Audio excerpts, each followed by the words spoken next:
Halo, kembali lagi bersama saya Heru Kristianto. Kali ini saya akan menjelaskan video praktikum percobaan 4 mengenai hidrolisis garam. Video ini juga sebagai syarat sebelum melakukan prosedur kerja dalam buku penuntun praktikum interaktif kimia larutan yang saya kembangkan. Baik, langsung saja kita lihat video praktikum percobaan 4 mengenai hidrolisis garam.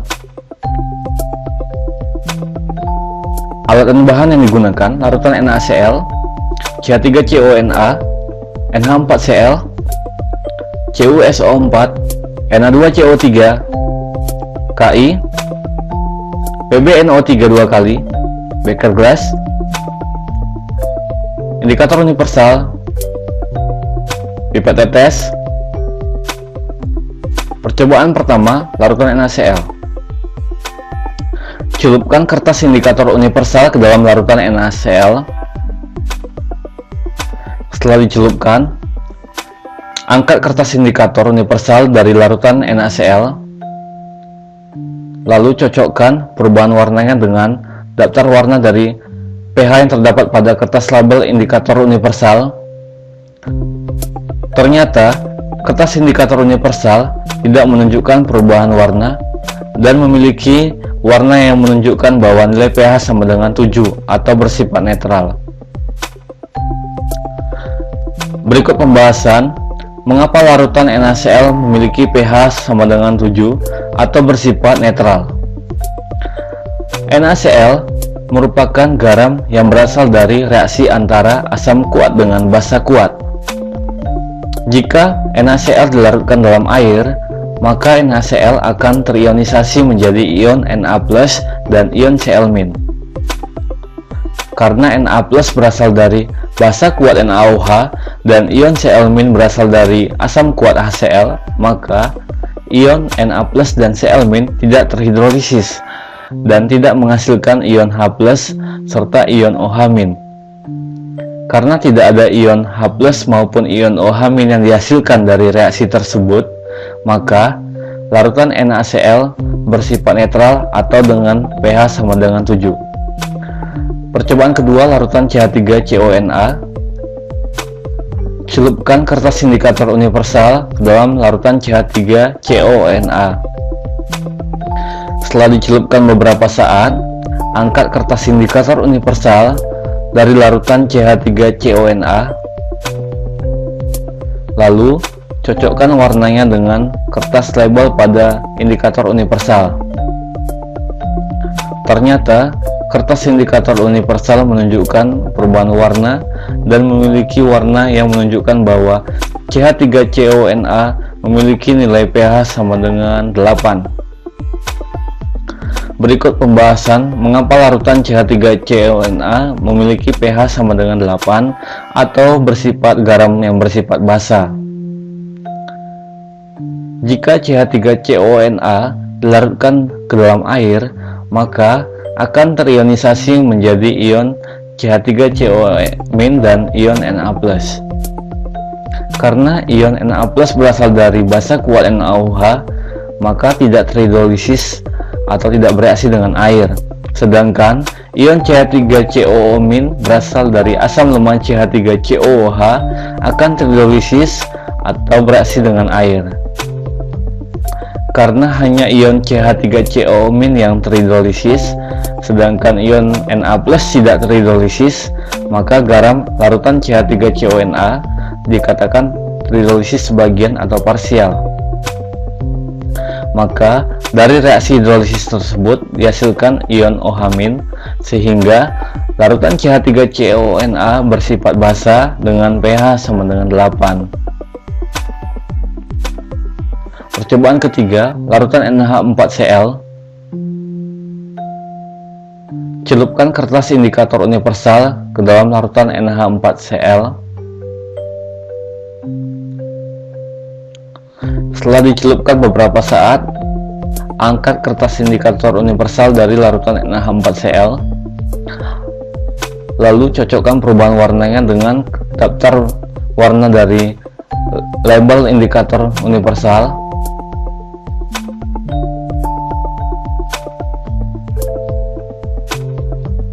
Ternyata kertas indikator universal menunjukkan perubahan warna dan menunjukkan pH sama dengan 6. Berikut pembahasan mengapa larutan NH4Cl memiliki pH 6 dan bersifat garam asam. NH4Cl merupakan garam yang berasal dari hasil reaksi antara asam kuat dengan basa lemah. Jika NH4Cl dilarutkan dalam air, maka NH4Cl akan terionisasi menjadi ion NH4+ dan ion Cl-.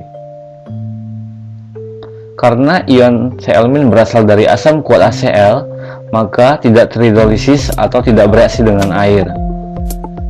Sedangkan ion NH4+ berasal dari basa lemah NH4OH sehingga terhidrolisis atau bereaksi dengan air.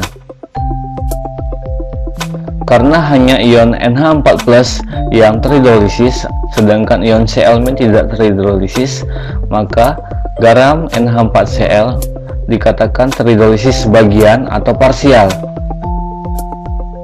Maka dari reaksi hidrolisis tersebut dihasilkan ion H+, sehingga larutan NH4Cl bersifat asam dengan pH sama dengan 6. Percobaan 4. Larutan CuSO4. Celupkan kertas indikator universal ke dalam larutan garam CuSO4. Setelah dicelupkan beberapa saat, angkat kertas indikator universal dari larutan CuSO4, lalu cocokkan dengan label indikator universal. Ternyata kertas indikator universal menunjukkan perubahan warna dan memiliki warna yang menunjukkan bahwa CuSO4 memiliki pH sebesar 2,5. Berikut mengapa larutan CuSO4 memiliki pH 2,5 atau bersifat asam. CuSO4 berasal dari reaksi antara asam kuat dengan basa lemah.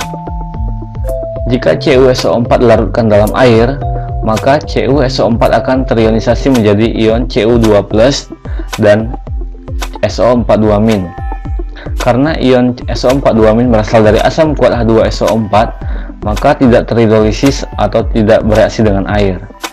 Sedangkan ion Cu2+ berasal dari basa lemah CuOH 2 kali, sehingga terhidrolisis atau bereaksi dengan air. Karena hanya ion Cu2+ yang terhidrolisis, sedangkan ion SO42- tidak terhidrolisis, maka garam CuSO4 dikatakan terhidrolisis sebagian atau parsial. Karena dari reaksi hidrolisis tersebut dihasilkan ion H+, maka larutan CuSO4 memiliki pH 2,5 dan bersifat asam. Percobaan 6. Larutan Ki. Celupkan kertas indikator universal ke dalam larutan Ki.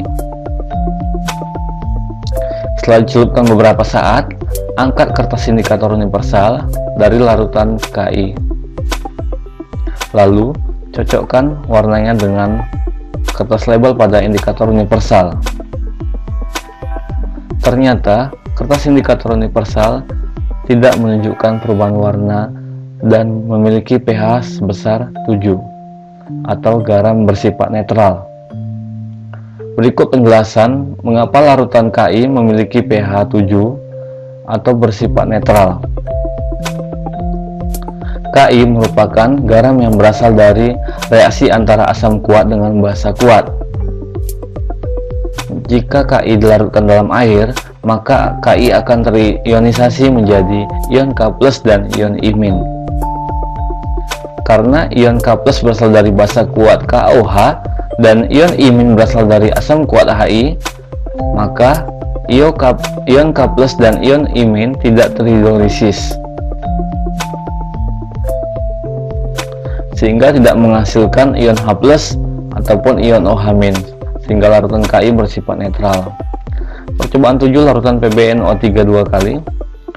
Celupkan kertas indikator universal dalam larutan PbNO3 2 kali. Setelah dicelupkan beberapa saat, angkat kertas indikator universal dari larutan indikator Lalu cocokkan kertas indikator universal dengan label indikator universal. Ternyata indikator universal menunjukkan perubahan warna dan memiliki pH bahwa PbNO3 memiliki pH sama dengan 4. Berikut penjelasan mengapa larutan PbNO3 dua kali memiliki pH 4 atau bersifat asam. PbNO3 dua kali merupakan garam yang berasal dari reaksi antara asam kuat dengan basa lemah. Jika PbNO3 dua kali dilarutkan dalam air, maka PbNO3 dua kali akan terionisasi menjadi ion Pb2+ dan ion NO3-. Karena ion NO3- berasal dari asam kuat HNO3, maka tidak terhidrolisis atau tidak bereaksi dengan air. Sedangkan ion Pb2+ berasal dari basa lemah PbOH dua kali, sehingga terhidrolisis atau bereaksi dengan air. Karena hanya ion Pb2+ yang mengalami hidrolisis, sedangkan ion NO3- tidak terhidrolisis, maka garam larutan PbNO3 dua kali dinyatakan terhidrolisis sebagian atau parsial. Karena dari reaksi hidrolisis tersebut dihasilkan ion H+, maka larutan PbNO3 dua kali bersifat asam dan pH sama dengan 4. Demikian yang saya sampaikan mengenai percobaan 4 hidrolisis garam. Sampai ketemu untuk pertemuan selanjutnya. Terima kasih.